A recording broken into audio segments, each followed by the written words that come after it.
अगर हम अपने ही मन को देखें, आसपास लोगों को देखें, तो एक उलझन सी हमें साफ नज़र आती है। हम अपने भी जीवन के बारे में जब सोचते हैं कि हम कैसा जीवन जीते हैं या कैसे हम जीवन को लेते हैं, कैसे हम लोगों को लेते हैं, कैसे रिश्तों को लेते हैं, तो हम अपने आप में फिर से उलझ जाते हैं। और ये उलझा मन ना तो हमें खुश होने देता है, ना ही अच्छे से अच्छा जीवन हमें जीने देता है। ना हम फिर कुछ नया कर पाते हैं, ना ही फिर हमें जोश रहता है, ना ही इतनी समझ हमें रहती है कि हम कैसे अपने जीवन को चलाएं।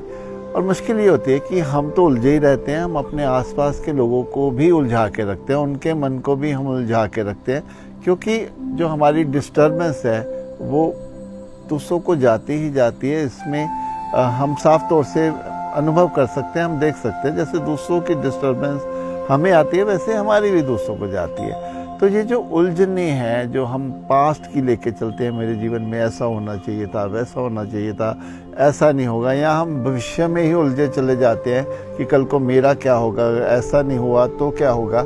ये सारी जो उलझने पास्ट की ले ले, फ्यूचर की ले ले, ये हमारे प्रेजेंट को भी उलझा देती है। ये हमें एक तनाव देती है, हमें चिंता में ले जाती है, हमें यहाँ तक कि बहुत ज़्यादा जब हम गहरे में चले जाते हैं इसके, तो हम एक डिप्रेशन का भी शिकार होना शुरू हो जाते हैं। और मेरा मानना है कि इन सभी उलझनों से हमें ही बाहर आना है, क्योंकि ये उलझनें कहीं से और से नहीं आती है, ये हम ही अपने भीतर पैदा करते हैं। हम थोड़ा सा अपनी इच्छाओं से बाहर आएँ, अपनी थोड़ी सी वासनाओं से बाहर आएँ, तो हम अपनी उलझनों से काफ़ी हद तक छुटकारा पा सकते हैं। अगर हम एक ईश्वर की मर्जी को देखें कि ईश्वर हमारे जीवन को चलाता चला आ रहा है, आगे भी वो चलाएगा, हमें अपने उलझने की आवश्यकता नहीं है, हमें किसी चिंता की आवश्यकता नहीं है, तो फिर हम अपनी उस उलझनों से भी थोड़ा बाहर आना शुरू होते हैं।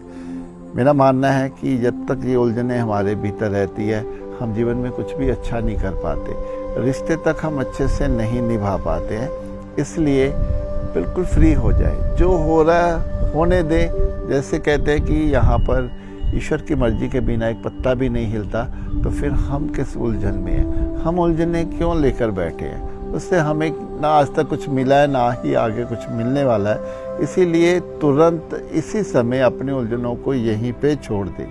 और वैसे भी अगर हम थोड़ा अपने जीवन को देखें, तो हमें अपने जीवन को खुश रखना है, क्योंकि उसकी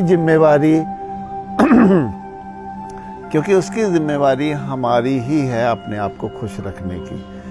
तो अपनी उलझनों से बाहर आएं, थोड़ा अपने पे समय दें, ध्यान में रहें, प्रकृति के साथ रहें, ईश्वर के साथ रहें, अपनी भक्ति पे, अपनी श्रद्धा पे थोड़ा सा उस पर विश्वास रखें कि ईश्वर हमारी सारी उलझनें ले लेगा, और उसको अपनी उलझनें हमें समर्पित भी कर देनी चाहिए। यकीन मानिए, ये उलझनें जब हटती है, तब हमें अपनी ही स्वयं की आत्मा के दर्शन होते हैं। जैसे काले बादल हटते हैं तो सूरज का हम देख सकते हैं, सूर्य की चमक को देख सकते हैं, वैसे ही उलझनों के हटते ही हम अपने व्यक्तित्व को, हम अपनी जो जीवन का हमारा जो एक निचोड़ है, जो एक मकसद है, उसको हम ध्यान से देख सकते हैं।